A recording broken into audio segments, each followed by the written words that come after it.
Hey, what's up guys, Rep here. So today we're going to be talking about some pretty controversial topics, and to start off this video I'm going to have to give one of my hottest, most nuclear takes of all time, and you might want to strap in because you're going to fall out of your seat when you hear this one. So are you ready? Okay. I don't think we should limit people to opportunities based on the color of their skin. Yeah, I know, hold your rotten tomatoes, don't smite me quite yet, but yes. That has been a big conversation over the past couple of weeks in the voice acting community because there is a push narrative of authentic casting, which means that voice actors should only voice characters that match the color of their skin. This is something we saw backfire on people like ProZD when they start losing opportunities based on this narrative they have been supporting.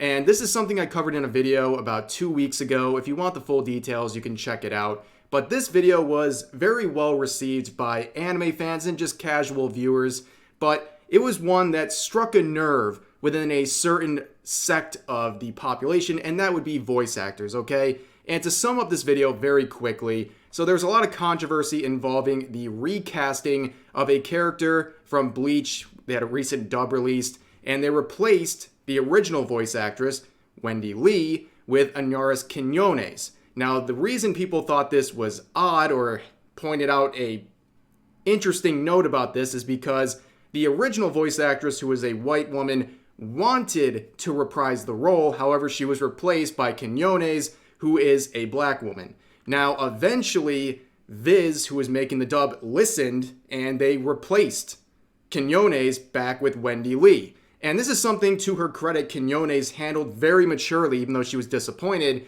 But the reaction to this switch got a lot of voice actors upset, including people like this who we talked about in my previous video, who were saying things that this was discriminatory and this was a big, terrible decision by these companies, and that they've taken many steps back in terms of diversity hires within the voice acting community. They even said down here that basically if you're an anime fan or anyone who disagrees with these takes that support authentic casting, you are just a racist and they don't care about your opinion.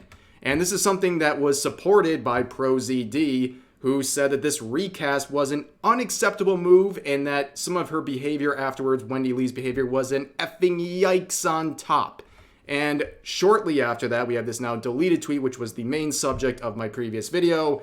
It is ProZD losing a voice acting role based on the color of his skin, because the character was not Asian. And basically, as I said and many others said, you reap what you sow, because this is a narrative that ProZD has supported on Twitter and is also supported and advocated in interviews that I looked at in my previous video. So yes, unfortunately, a lot of people, like I said, voice actors in particular, had issue with my video and were trying to make the most disingenuous views of my takes possible. This person quoting screenshotting one of my previous tweets relating to my very simple stance on this issue.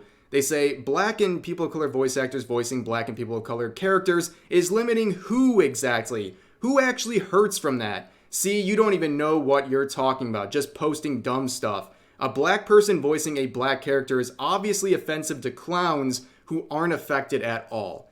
Yeah, me when I have negative reading comprehension. What I'm saying in my tweet is the most straightforward thing ever. We should not limit people to opportunities based solely on the color of their skin. That is discrimination. I am not, and no one here is upset about a black person voicing a black character. What I'm saying and trying to support is the fact that a black voice actor should not only have the right to voice a black character, but they should be able to voice any character they want. In fact, I'm doing the exact opposite of what this person is trying to say. I think voice acting is a beautiful medium that is inherently open and not discriminatory, because all that matters at the end of the day is the quality of your voice and your performance, not your appearance and the color of your skin. And we shouldn't change that dynamic and limit people to only roles based on the color of their skin. That is discrimination. So since my video was released, there was a lot of voice actors coming out to continue supporting this authentic casting narrative. You can see this person right here, this voice actor we're going to focus on for the next couple of minutes. They not only pointed out their disliking of the recasting of Wendy Lee, but they also support authentic casting. And it's very obvious here. They retweeted this where it says, casting authentically doesn't cheapen the role, most often improves the performance, which is crazy because not only are they supporting this practice, but they're saying it actually improves the role. If your skin color matches the character, it will improve the performance of the role. And here's the main tweet from this voice actor I want to focus on. It says, you know what? I'll keep screaming about wanting representation and fairness, diversity casting, and authenticity. In other words, I'm going to just keep being as racist as the anime fans seem to think I am if it means that the voiceover world gets to be better in the future. Wow, what a saint. They're going to be basically a pariah among their fans to help improve the voiceover world. Well, you're not improving the voiceover world by limiting people to roles based on the color of their skin. I'm sorry that is a disappointing reality you're facing, but that is not helping anyone. If you truly believe in diversity casting and you believe in fairness and representation, you should allow voice actors to have every role possible, and limiting them to roles based on the color of their skin fights back against all of that. It's something that genuine racists support. Genuine racists would say that someone can only voice a character based on the color of their skin. And you're getting to the same conclusion, but you're doing it a different way, and you think that you're morally righteous in this. And it's very, very strange to me.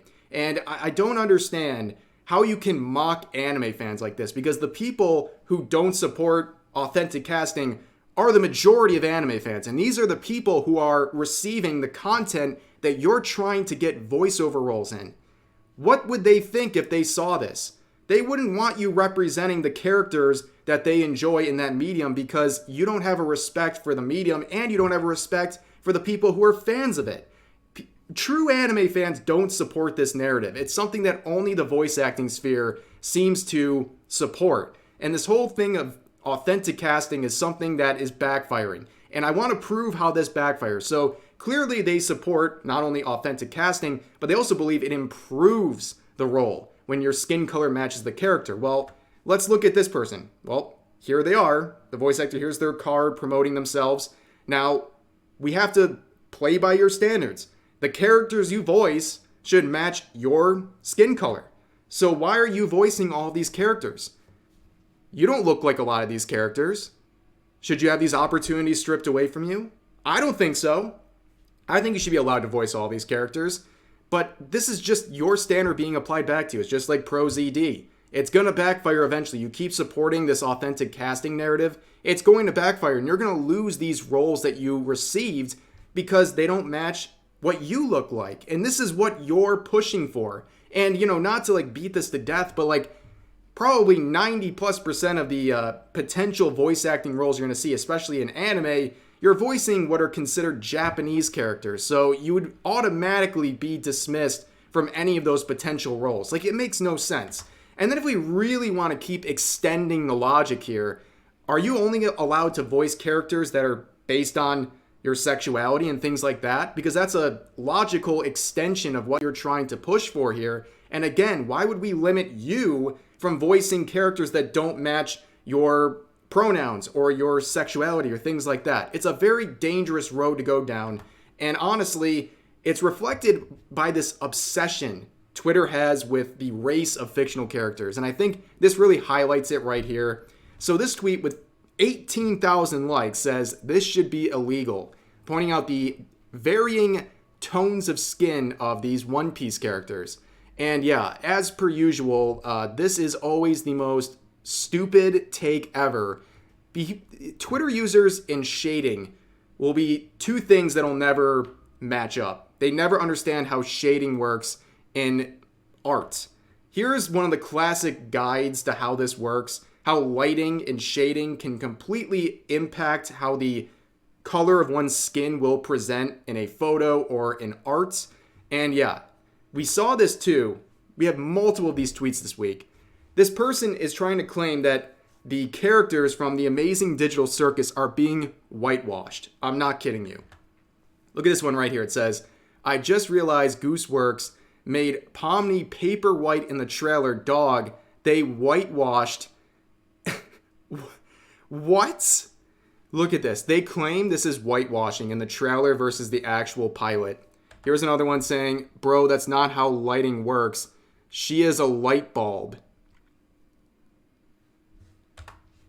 Here's the end of the conversation.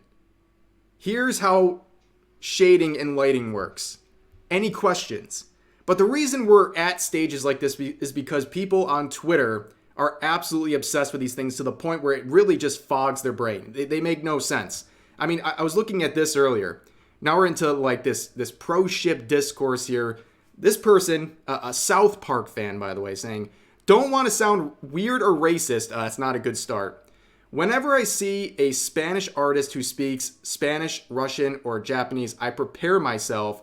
For some reason, the multilingual / non-English speaking sides of the fandom are filled to the brim with pro-shippers. And this person replies, real though, real. This is what I'm saying. And this person captions, don't want to sound racist, but racism. And I saw a reply to another quote. This person saying, me when I'm violently racist, but it's okay because it's only against those stupid pro-shippers. And I saw this and I'm like, oh, they're mocking these people, like they're mocking this logic. No, this is an actual genuine response. I had to look through their account. They're genuinely saying it's okay to be racist against pro-shippers. So like this whole thing, we're like all over the map here, right? Like this is a million different things going on here, but I'm going to end the video here. I think you get the point. When it comes to anything involving race, whether it's fictional characters or real life, apparently, people have some of the most unhinged takes you'll ever see. At the end of the day, when it comes to the voice acting stuff, nobody should be limited to opportunities based on the color of their skin, and we shouldn't treat people differently because of the color of their skin. It's that simple. It's really not that complicated, but the voice acting scene in Twitter has made it complicated and has made more problems for themselves and many different communities as well. But that's going to do it for this video. I hope you guys enjoyed. Please share all of your thoughts about today's topics in the comment section down below, and I'll see you guys next time.